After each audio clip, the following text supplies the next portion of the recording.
Bonjour, je suis Nicolas Voiré, je suis fondateur et directeur marketing d'Ecosystem, qui est pour faire simple un logiciel de prospection. On va voir ensemble l'automatisation du marketing et plus généralement le besoin de nourrir ses prospects avec des contenus pour les éduquer et les amener à l'acte d'achat. On y va.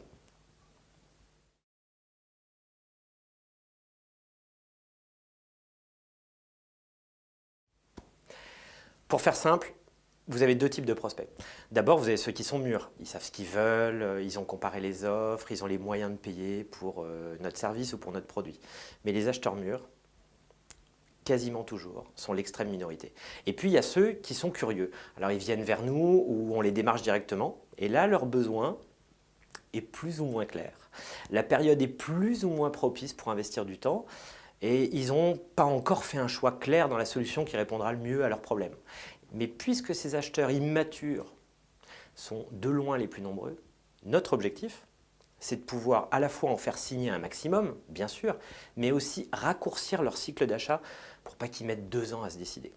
Et vous-même, quand vous achetez une voiture, vous achetez un smartphone ou un logiciel commercial, il y a toujours 3 étapes qui sont incontournables avant que vous fassiez un chèque.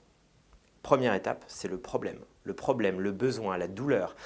L'acheteur doit avoir conscience de son besoin ou de son problème. Pourquoi je vais acheter une voiture si je n'ai pas besoin de faire des longs trajets, par exemple? Deuxième étape, c'est la solution. L'acheteur doit avoir conscience que ce qu'on lui propose va bien répondre à son problème. Et la troisième étape, c'est le risque. Il y a toujours une forme de risque parce que l'acte d'achat, il est anxiogène par nature. Ce n'est pas seulement faire un chèque, c'est aussi, quand j'achète mon smartphone, est-ce qu'il est compatible avec mon ordinateur? Est-ce que je vais pouvoir facilement transférer? Est-ce que j'ai un bon support client? Et si ça ne me va pas, est-ce que je peux le rendre, tout simplement? Donc le problème, la solution et le risque.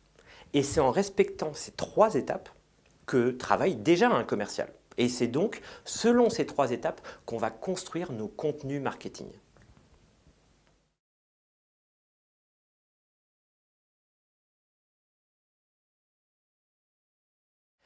Alors, éduquer ses prospects et les faire mûrir pour les amener à l'acte d'achat, c'est ce qu'on appelle le nurturing.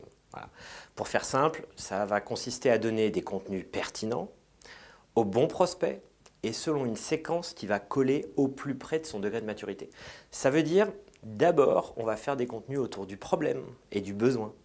Et une fois qu'on estime qu'il a conscience de son besoin, alors on va faire des contenus sur les solutions et sur notre solution qui est évidemment sa meilleure option.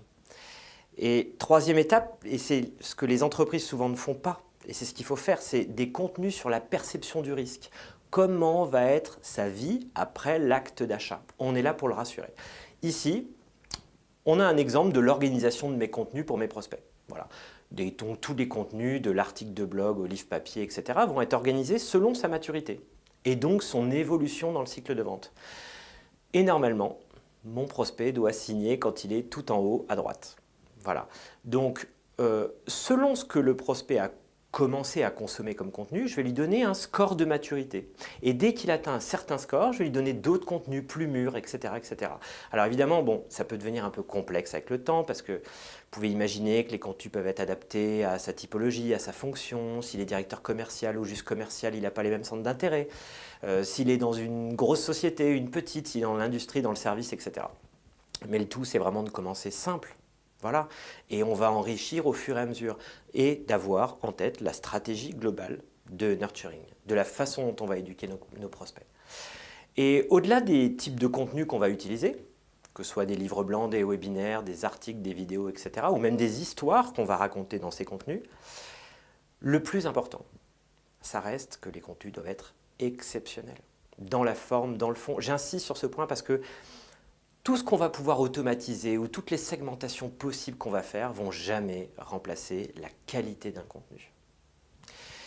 Il faut comprendre que chaque jour, un décideur, il est soumis à des milliers de messages marketing, sa messagerie est pleine de sollicitations, il n'a pas de temps ni pour nous ni pour les autres et on est toujours soumis au risque en plus qu'il se désabonne. Donc la toute première règle, c'est avoir des contenus hors du commun.